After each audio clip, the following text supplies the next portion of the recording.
c'est comme 1000 ans. Et 1000 ans, c'est comme un jour. Bon, c'est-on fait les calculs en disant, comme nous sommes en 2025, ou bien dans la période de 2000, il n'a fait que 2 jours seulement. Voilà. C'est nous qui voyons que le temps est trop long. Dieu n'est pas dans le temps. Amen. Et puis ceux qui veulent précipiter la venue de Jésus là, sont-ils vraiment prêts? Il faut être prêt pour rencontrer le Maître Jésus. Ceux qui se précipitent pour dire que c'est eux les Jésus, ils ont des problèmes. Jusqu'à ce que certains disent même on doit mettre la parole de Dieu là, la Bible là de côté. Vraiment, les Branhamistes sont en train de dire beaucoup de choses dans ce monde. Jusqu'à dire que c'est maintenant Branham qui est le sauveur de l'humanité. Ce n'est plus Jésus-Christ. Ils sont perdus. Il faut leur présenter Jésus-Christ de Nazareth. Parce que Jésus est le ressuscité d'entre les morts. Il y a beaucoup de choses à dire dans ce sens. Mais Christ comme prémisse. Nous savons que Christ est ressuscité, qu'il est monté au ciel. Mais il reviendra comme il était monté. Ensuite, les croyants. C'est ce que la Bible dit. Parce que la Bible dit, puis ceux qui appartiennent à Christ, la seconde venue, comme je le disais, va s'effectuer en 2 phases. 2 phases. Dans la première venue de Jésus, c'était une seule phase. Il est né, il a grandi, il a vécu sur la terre, mort, ressuscité, il est monté. Mais quand il reviendra, cette seconde venue aura 2 phases. La première phase est celle-ci. Jésus viendra dans les airs. Et ceux qui sont en Christ monteront et iront à sa rencontre. C'est dans 1 Thessaloniciens 4, verset 16. La première fois quand on m'avait enseigné là-dessus, j'étais un peu perdu. Mais avec le temps, l'esprit, le Saint-Esprit va bien te focaliser pour que tu comprennes, pour que tu sois vraiment bien équilibré. Parce que l'apôtre Paul dit ceci. Il nous fait comprendre que quand le Seigneur descendra du ciel, les morts en Christ ressusciteront premièrement. C'est-à-dire, si Jésus vient aujourd'hui, nous sommes vivants. Mais ceux qui sont décédés en Christ, ils vont d'abord sortir des tombes. Ensuite, les vivants. Donc nous allons nous joindre à ceux qui sont décédés. Mais ce qui est intéressant, c'est pas au ralenti. La Bible dit en un clin d'œil. À la fois ceux qui sont dans les tombes sortent, et nous aussi ensemble, on monte vers le Seigneur. Ce serait en un clin d'œil, ce serait très rapide. Parce que Paul dit tous ensemble enlevés avec eux sur les nuées à la rencontre du Seigneur dans les airs. Ça c'est la première phase de la seconde venue de Jésus. Les chrétiens monteront avec lui. Et là c'est pour passer une période d'environ 1000 ans hors la terre. Ils seront là. La seconde phase, ils descendront après ces 1000 ans-là sur la terre. Et Jésus posera ses pieds plus précisément à Jérusalem. C'est pas au Gabon. Parce que Jésus-Christ, dans sa nature humaine, n'est pas gabonais. C'est un juif. Et la Bible dit que le salut vient des juifs. Il ne vient pas des Gabonais. Nous avons le Biti, nos Monga, pour nous les Bakota. Nous avons le Monga, le Djomi. Alors pourquoi ça accuse même boire la romagie partout? Mais Jésus, lui, il vous présente le véritable royaume de Dieu. Il présente le salut en Jésus. Amen. Là, quelqu'un te dit, oh, là, lui-même, il est bon.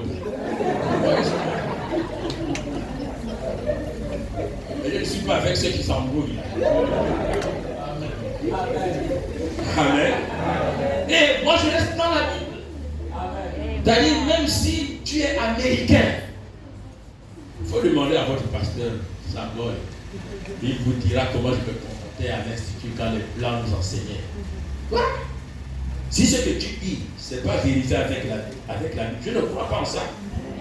Ah oui, quelqu'un nous avait dit on peut baptiser avec le sable. Parce que le sable, c'est un liquide solide. L'eau est un liquide, comment? C'est un fluide liquide, n'est-ce pas? Et le sable, c'est un fluide solide. Donc, comme les deux, ce sont des fluides, on peut baptiser aussi avec le sable. J'ai dit jamais. Je ne peux pas baptiser avec le sable. Parce que c'est dit, c'est dans l'eau. C'est écrit dans la Bible. Et pourtant, les l'évêque éthiopien avec Philippe, ils avaient circulé. Ils ont circulé, c'était dans le désert, le sable était là.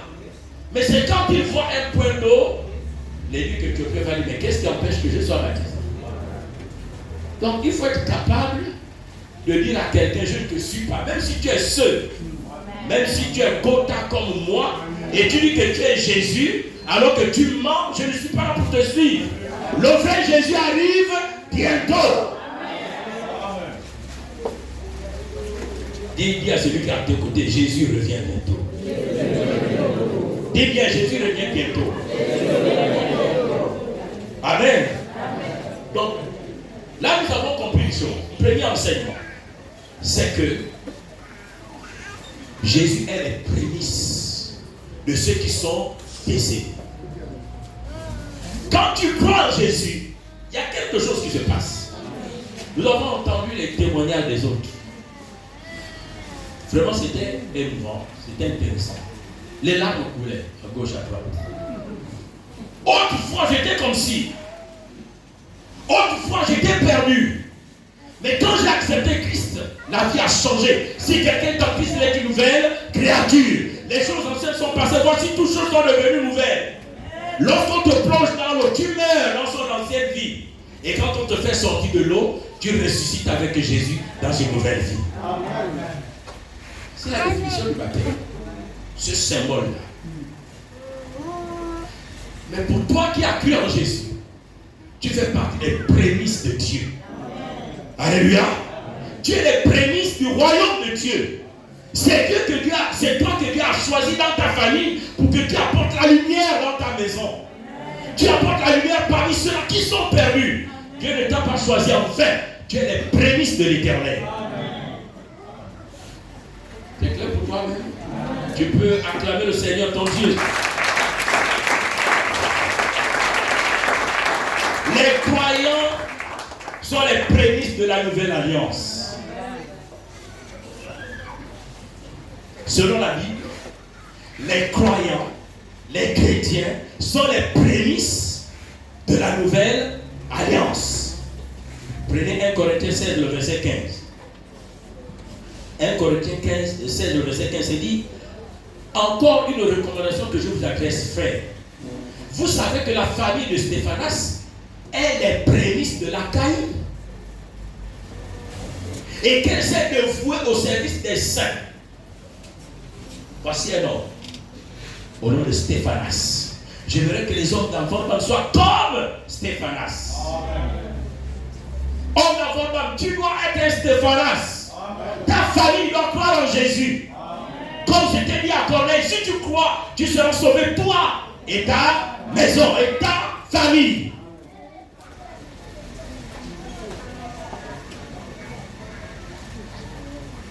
Cette église était les prémices de l'Achaïe.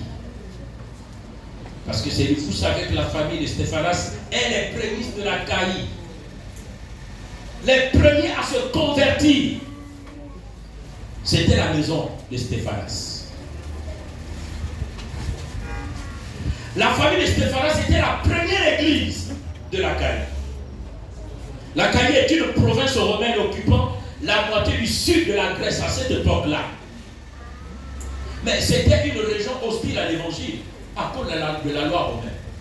La loi romaine imposait et reconnaissait seulement le culte juif comme étant la véritable religion. Mais lorsqu'on apportait maintenant l'évangile, un autre message, c'était hostile. Il repoussait la parole de Dieu. Très hostile. Parce que nous lisons, c'est dit, du temps que Galion était proconsul de l'Achaïe, les Juifs se soulevèrent unanimement contre Paul et le menaient devant le tribunal en disant: cet homme existe, les gens ont servi Dieu d'une autre manière, c'est-à-dire d'une manière contraire à la loi.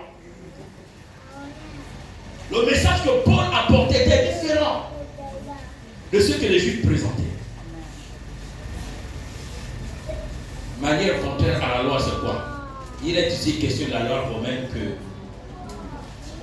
qui était violée par l'apôtre Paul. Parce que Galion, qui était le gouverneur de l'Achaïe, il avait dit ceci: Mais s'agit-il de discussion sur une parole, sur les noms, sur votre loi? Vous voyez? Donc Paul ne touchait pas la loi de Moïse. D'abord, il touchait la loi de l'Empire romain, qui avait dit la seule religion d'État ici, c'est la religion juive. Après, il dit cela vous regarde. Mais je ne veux pas être juge de ces choses-là. Acte 18, le verset 15. La loi romaine accordait au judaïsme le statut de religion autorisée. La religion autorisée, au temps de Paul, c'était le judaïsme. Mais quand Paul va se lever, excusez-moi, avec un message que lui-même il contredisait au départ, après il s'est converti, les gens ne voulaient pas croire en lui. Les Juifs accusent Paul d'introduire une nouvelle religion. C'était considéré comme un crime capital. Quand on introduisait une nouvelle religion en ce temps-là, une religion qui voulait être au-dessus de la religion juive, c'était considéré comme un crime. Donc l'apôtre Paul méritait ce qu'on appelle la mort. Mais cependant, donc ça veut dire que lui c'était hostile à l'évangile. Mais ça ne va pas s'arrêter là parce que plus on va vers ceux-là qui sont perdus, plus on va vers ceux-là qui s'opposent à la parole de Dieu, plus on va vers eux, le Saint-Esprit faisant, il touche le cœur. Parce que vous allez dire dans 2 Corinthiens 1, le verset 1, c'est dit, Paul, apôtre de Jésus-Christ, par la volonté de Dieu, et le frère Timothée à l'église de Dieu qui est à Corinthe. Et à tous les saints qui sont dans toute l'Achaïe. Donc l'Achaïe avait maintenant des saints. Amen. Ceux qui s'opposaient vont maintenant se convertir. L'Achaïe avait des saints. Les saints sont ceux qui s'étaient convertis au christianisme après plusieurs tentatives de messages, c'est-à-dire des messagers de la bonne doctrine, la nouvelle doctrine. Au début, il y avait une résistance, mais avec le temps, quelques-uns se sont donnés au Seigneur. Cette église était dévouée au service des saints. Paul dit ceci, vous savez que la famille de Stéphanas, elle est prémisse de l'Achaïe et qu'elle s'est dévouée au service des saints. Le secret, c'était quoi? Quel était le secret? Lorsque vous prenez 2 Corinthiens 8, le verset 5, le secret de cette église. 2 Corinthiens 8, le verset 5. C'est dit, et non seulement ils ont contribué comme nous l'espérions, mais ils se sont d'abord donnés eux-mêmes au Seigneur. Ils se sont d'abord donnés eux-mêmes au Seigneur. Étant donné qu'ils sont les prémices pour la gloire de Dieu, leur bien était aussi réservé pour la gloire de Dieu. Ce n'est que celui qui a compris qu'il est une offrande pour l'Éternel, qui pourra aussi bien donner son offrande à Dieu. Si tu n'as pas compris que Dieu est l'offrande que Dieu aime, l'offrande que Dieu préfère, pourquoi est-ce que tu vas donner ce qui t'appartient? Pourquoi est-ce que tu vas donner de ton argent à l'Éternel? Tu ne vas pas du tout le faire. Je vais raconter une histoire pour terminer. Vous avez les histoires? Pas comme ça. C'est l'histoire d'un ancien de l'église qui avait donné ses prémices à l'Éternel. C'est pas comme avait raconté l'histoire, nous étions à l'église, le pasteur local là, moi j'étais assis à côté du pasteur local, et l'ancien était là aussi à côté. La corbeille va passer, c'est comme ça qu'il met la main dans la poche et va faire sortir un gros paquet d'argent. Le pasteur local dit, oh, tu veux donner tout ça? Il dit oui. Il dit, ah non, tu ne peux pas donner tout ça, c'est 3 millions. Non, non, non. Donc, nous ici, dans l'Alliance chrétienne, c'est la dîme. Dans les 3 millions, tu enlèves 300 000, tu mets dans la corbeille. Le reste, c'est pour toi. Il dit non, pasteur. Tout ça, je donne pour la gloire de Dieu. C'était une discussion entre l'ancien et le pasteur.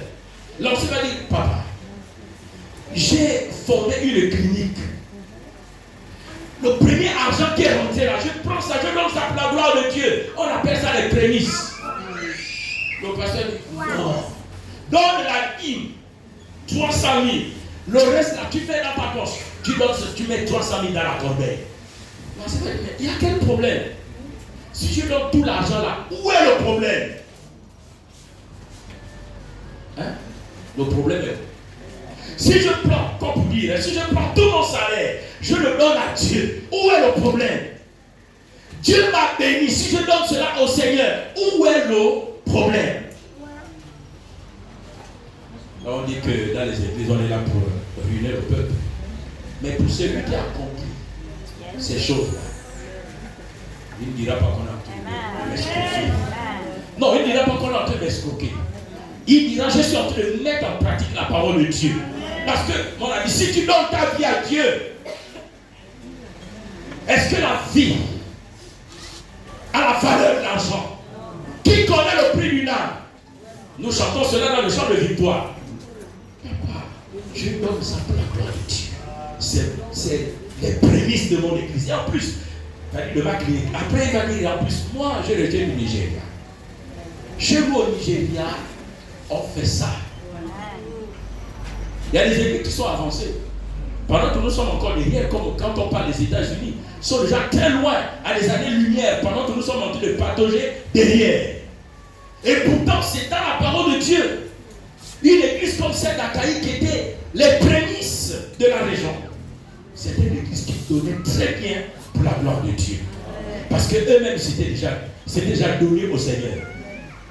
Amen. J'aimerais que tu sois comme cet ancien-là dans cette église. Mets en pratique la parole de Dieu qui t'a été enseignée depuis le début sur les prémices. Ne mets pas ça de côté. Essaie un peu de dire, je vais un peu expérimenter cette parole. Tu verras ce que Dieu fera dans ta vie. On se lève et nous allons prier au Seigneur. Élève ta voix. Bénis Dieu pour ce que tu as entendu. Donne-nous l'envie de mettre en pratique ce que nous avons reçu. Depuis le début de cet enseignement jusqu'à maintenant, nous voulons pratiquer ce que toi tu veux. Sois élevé.